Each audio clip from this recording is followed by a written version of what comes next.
My name is Jeff Cross. I'm the media director with Essity. I'm at the Tork booth. The show's going great. I'm with Raquel Carbonari. How are you doing today? I'm doing great. Thank you for coming and visiting us. So, what is it you do exactly?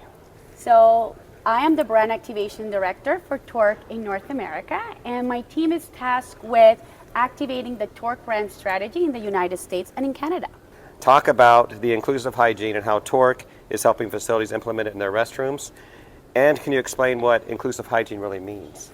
Sure. So inclusive hygiene is about delivering better hygiene outcomes in different facilities. What we're trying to do is raise awareness of the fact that 54% of individuals face barriers to hygiene, either because they face a cognitive or physical challenge that limits how well they can use a restroom.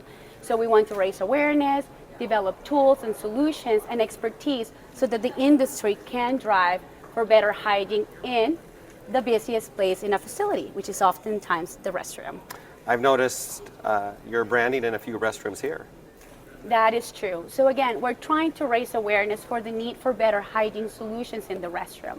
What oftentimes happens is that people who own, operate, and manage public restrooms are unaware that the people that they're trying to serve, the space doesn't meet their needs. They might feel anxious in the space, maybe the lighting is off, maybe the hygiene level of hygiene that they're delivering is not what their expectations are for the type of facility. So we're trying to raise awareness, educate the industry, and providing with tools and information how to solve for those barriers. I saw something about the Tork Coalition for Inclusive Hygiene and a playbook. That is correct. What is that all about? Absolutely. So this is a journey. So Tork has been committed to delivering hygiene solutions that help address the hygiene needs of a broad array of individuals. It's been part of our DNA, something that we have been committed for many, many years. In fact, we recently received the world's first Design for All certification for our dispenser development process.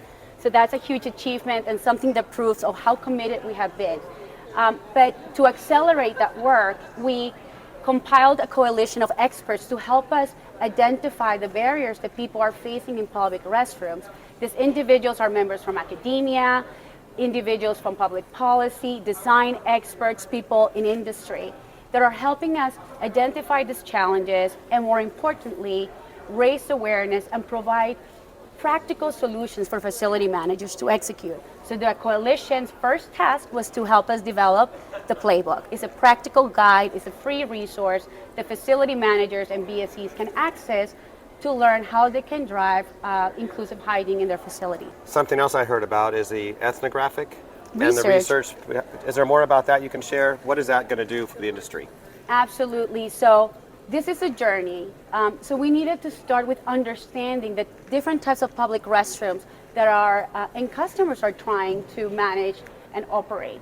So we conducted research in over 20 cities, 65 hours of interviews with facility managers, restroom users, cleaners, to understand what is the state of these public restrooms? What are the challenges people are facing? What are the barriers? Again, the user and the cleaner. And from there, worked with our design agency and come up with practical tips how to help solve for it. But again, everything has to be rooted in data and in information to really provide the right solutions to our end customers. We're going to talk to one of your colleagues and come back to you in a few minutes. Perfect. And now I'm with Jen Ashman. It's our first interview together. Yeah. Tell us about yourself, what you do, your little background. I appreciate that. So I'm head of envisioning and partner at Other Tomorrows, a design agency. And what we do is we really focus on getting curious about people, really learning about what motivates them, what's their why do they do these behaviors versus those different types of actions, how do we get to their mindset. And that allows us to get really foundationally deep on what matters meaningfully to people so that we can design irresistible futures that compel them to want to take part, especially when businesses are trying to make change happen. Let's talk about that. The work you do in Tork, how does it all come together with the inclusive hygiene mission? Well, we started with research. We went out into the field last summer and spoke with over 32 different individuals across North America, from Boston to Phoenix to Toronto in Canada.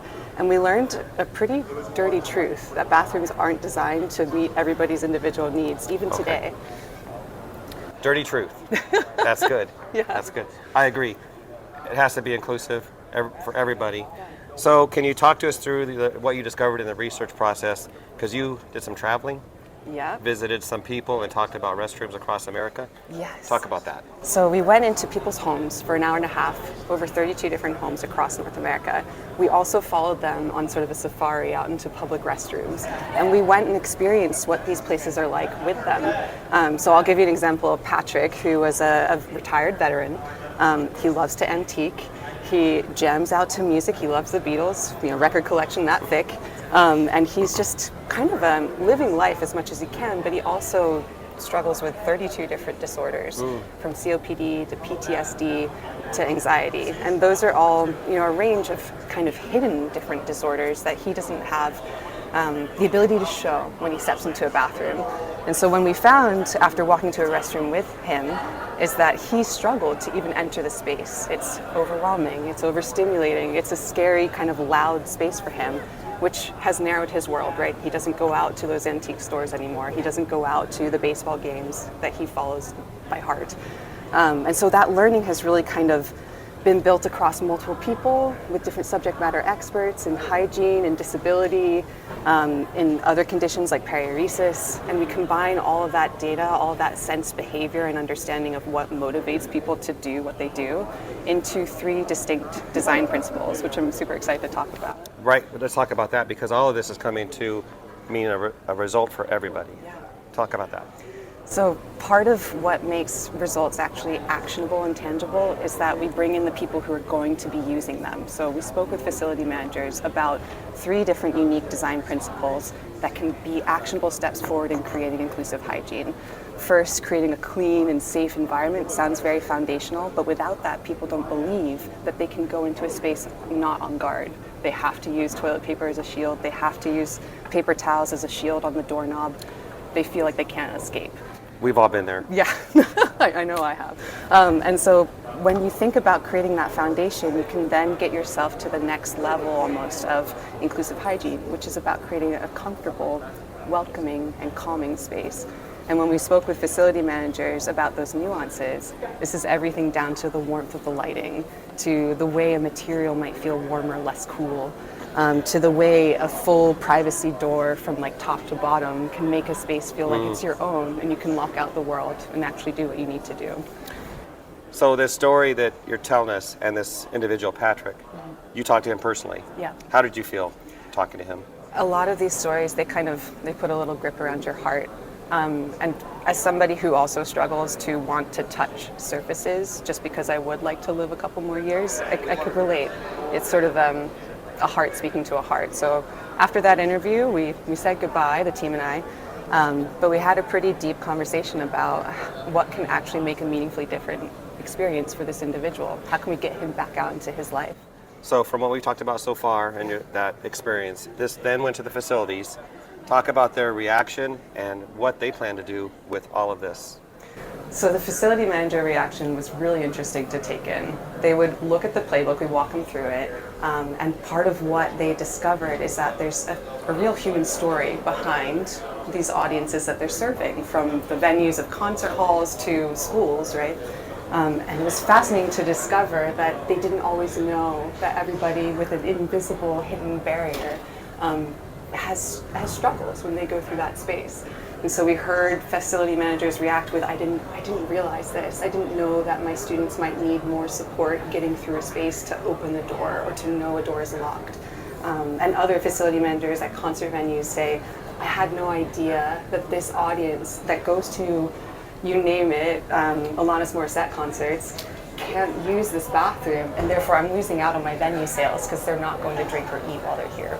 So there's a positive reception and sort of an awareness building of who's actually using the space and why. So the advice that I will give our end customers, facility managers, BSCs, is to consider the restroom as a place of opportunity, not of a place of maintenance or just cost. It's an extension of your brand. It has a direct impact on business performance depending on the type of facility that you operate. As we have seen in other data, 38% of people might limit how much they eat or drink so that they don't have to use the public restroom. Jen shared a fantastic example with Patrick, but also employees might submit complaints. 45% of complaints in an office facility are related to the restroom. So again, they slow down the facility manager, they slow down operations. So what if we can cut those complaints to 20%, 50%?